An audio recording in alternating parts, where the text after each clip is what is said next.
In the tender compassion of our God, the dawn from on high shall break upon us, to shine on those who dwell in darkness and the shadow of death, and to guide our feet into the way of peace.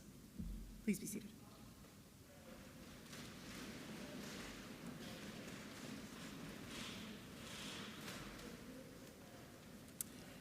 It is a tradition in this parish, on the last Sunday of Pentecost, of the Pentecost season, the last Sunday of the church year, before Advent starts us off on another year of adventure, to celebrate the feast of Christ the King. Not every Episcopal church celebrates this feast, which I learned yesterday. So there's that. But today we join our siblings in the Roman and Lutheran traditions of this church in contemplating the reign of God. This feast was instituted in 1925 by Pius XI in response to the increasing secularism of the Western world following World War I. Pius intended the feast to serve as a public celebration of the enduring reign of Christ as King of the universe. In parishes that observe this feast, it is typical to use white or gold liturgical colors and to outfit the altar party with fine vestments like we use on Easter Sunday.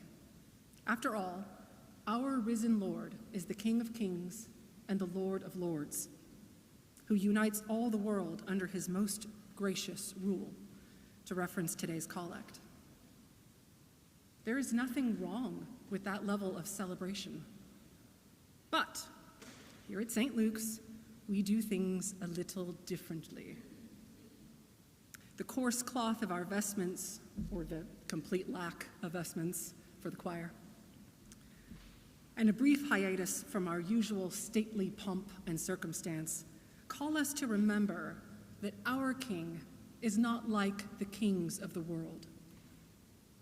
For us this year, regardless of what we were doing last month, when millions of Americans joined together in No Kings rallies across the country, Christ the King might hit a little harder than usual. As Americans, we have a cultural narrative of throwing off the yoke of a despotic king and choosing instead to work toward a democratic self-governance. But even as we tell ourselves the story from generation to generation, that we are opposed to the tyranny of kings, we are still susceptible to the pull of concentrated power and unchecked wealth. We worship celebrities and billionaires. We long, like the ancient Israelites, we long for a king-like figure to enthrall and entertain us, to help us believe that we are exceptional. We so easily forget that the existence of a king-like figure very often means the presence of injustice and exploitation. The Lord is our righteousness. The 21st and 22nd chapters of Jeremiah lay out an argument explaining the Babylonian conquest of Israel and Judah and the devastating exile that followed. The kings of Israel and Judah utterly failed in their call to appropriately shepherd the people, so God gave their kingdoms over to conquest. Jeremiah's language against the corrupt kings is stark. He writes of Shallum, the king of Josiah of Judah, son of the king Josiah of Judah, "Woe to him who builds his house by unrighteousness and his upper rooms by injustice, who makes his neighbors work for nothing and does not give them their wages. Are you a king because you compete in cedar? Did not your father eat and drink and do justice and righteousness? Then it was well with him. He judged the cause of the poor and needy. Then it was well. Is not this to know me? But your eyes and heart are only on your dishonest gain, for shedding innocent blood and for practicing oppression and violence." For those of us who watched the East Wing be demolished to make way for a giant gold ballroom, while a government shutdown disrupted the lives of thousands of government employees, and while TSA officers and air traffic controllers worked without pay, and while SNAP benefits that ensure adequate nutrition support for Social Security recipients, disabled people, and the employees of many of our largest, most profitable corporations. Those benefits were used as a particularly cruel bargaining cudgel. And so to us, Jeremiah's message may seem particularly prescient. Dishonest gain, oppression, and violence might be apt descriptors for those in power today. But Jeremiah has a message of hope for his people and for us. God condemns the rulers who ignore their obligation to seek justice and righteousness. So God will gather up the remnant of God's flock and raise up for them a ruler who will deal wisely and execute justice and righteousness in the land. Now, as Christians, we identify Jesus as that promised branch, that promised righteous branch of David.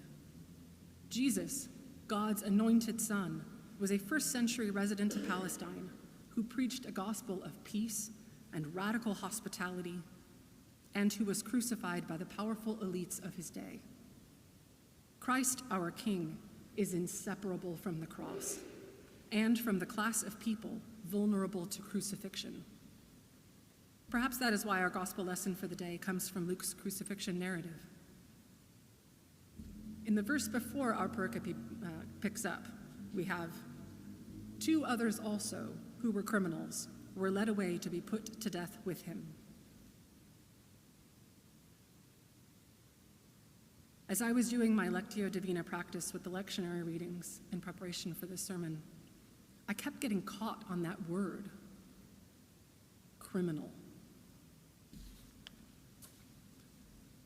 The word literally means a person who has committed a crime, but its connotation is weightier. A crime could be anything from jaywalking to murder, but we would almost never refer to a jaywalker as a criminal.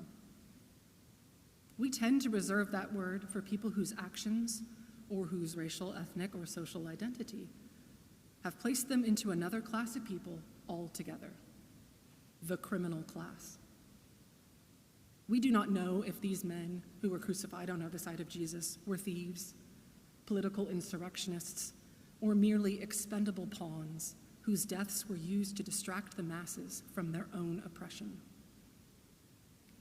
Jesus reveals what it means to deal wisely and execute justice and righteousness, what it means to rule the way God intended. The reign of God is manifest in its mercy. Jesus was crucified between 2 members of the criminal class. He was with them, practicing radical hospitality and mercy to the end. While experiencing the public indignity of such a death, and while being mocked for not appearing in the form of kingliness the world expected, Jesus chose to spend those last few moments welcoming and reassuring a suffering person. Truly, I tell you, today you will be with me in paradise. Christ the King does not lord over us from some high and lofty place. And we do not have to wait until a far-off future time to experience the way of peace. Jesus stands in present tense, here and now solidarity with every person who suffers and with every person who is harmed or threatened by those in power. Jesus is with the civil servants who experienced a disruption in their wages. He is with the people who rely on SNAP benefits. Jesus is with the people who have been swept up in ICE raids and are facing deportation. And he is with the families and communities that have been torn apart. Jesus is with the people who are caught in the web of terror afraid to go to work, and afraid of the consequences of going without income. He is even with the ICE and Border Patrol agents. No one is beyond the reach of his mercy. As his followers, we are called to follow in his footsteps on the way of peace and to practice his mercy and justice. The way we respond to that call will be different for each of us. What matters most is that we strive to embody the love and mercy of Jesus, that we each endeavor in our own way to make sure that every person can feel the love, mercy, justice, and righteousness of God. Kingship is not the point. The Lord is our mercy. Thanks be to God.